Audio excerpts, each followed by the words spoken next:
What should you do when home base isn't working against your opponent? So in this case, hero is a counterpuncher and, no, excuse me. In this case, hero is an aggressive baseliner and villain is an all-court player. So all-court players are very, very difficult to play because they can hit any shot. They're very talented. So sometimes you're like, well, where do I find a weakness against them? So I'm not going to go over the deets with home base right now because I've covered it elsewhere, just in the interest of time. But you're in this outside ground stroke rally right now. You've got sword versus sword. And what is happening to hero, again, aggressive baseliner, is hero is pulling villain off of the court.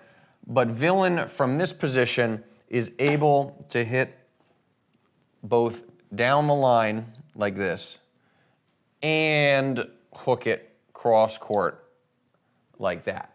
And so by pulling him off the court, it actually really exposes hero because there's that down the line they got to watch, and then there's the heavy angle cross court they have to watch. And again, that's all court players can pull this off. So the point we need to take away here is, not all plays work all the time, right? There's a reason we put 41 of them into the singles playbook, is because sometimes your go-to play, home base, whatever, just isn't going to work. So then you need to have another play you can go to. And home base actually is a good one to use against all court players often because you force them to take the risk, then you can counterattack. But again, this particular all court player doesn't seem to have a problem. So what you can do instead is use a play called trench warfare.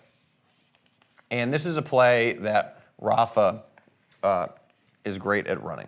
So trench warfare, basically just imagine that there's like a little trench behind the baseline, 5 feet back, something like that. And the goal is for you to back up and at the same time push villain way back into their trench by hitting high, heavy topspin, loopy, whatever balls that push villain back, get him off the baseline. And from this position, villain back here really can only hit through the court. They can't hurt you off of the court. And what you do is you just keep directing your fire back here. A good target to aim for is like right here, over more towards the shield, just because that side's less likely to hurt you. And then you wait for them to try and attack by hitting an angle like, like this, let's say. And then from here, you can move over, and now villain has given you the angle to counterattack, right? No one saw that. Has given you the angle to counterattack, whether cross court or up the line like that, if you got it.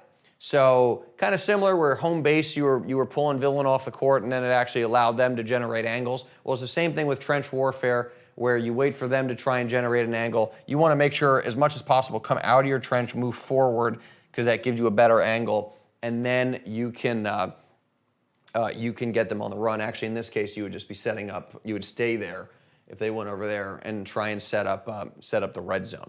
So that would be how you could switch to a different play if home base isn't working. But again, it just goes to show you need to have more than one play, because if how many times have you gotten into a match and game plan A isn't working, well, you need to go to game plan B, sometimes C, to find the right play based on villain. Hope you like that training. Now, let me ask you a question. Have you ever sat in a middle seat on an airplane? It's terrible. But what isn't terrible is the singles playbook here and the doubles playbook. So if you click the link, I'll take you inside both and show you some of my favorite plays.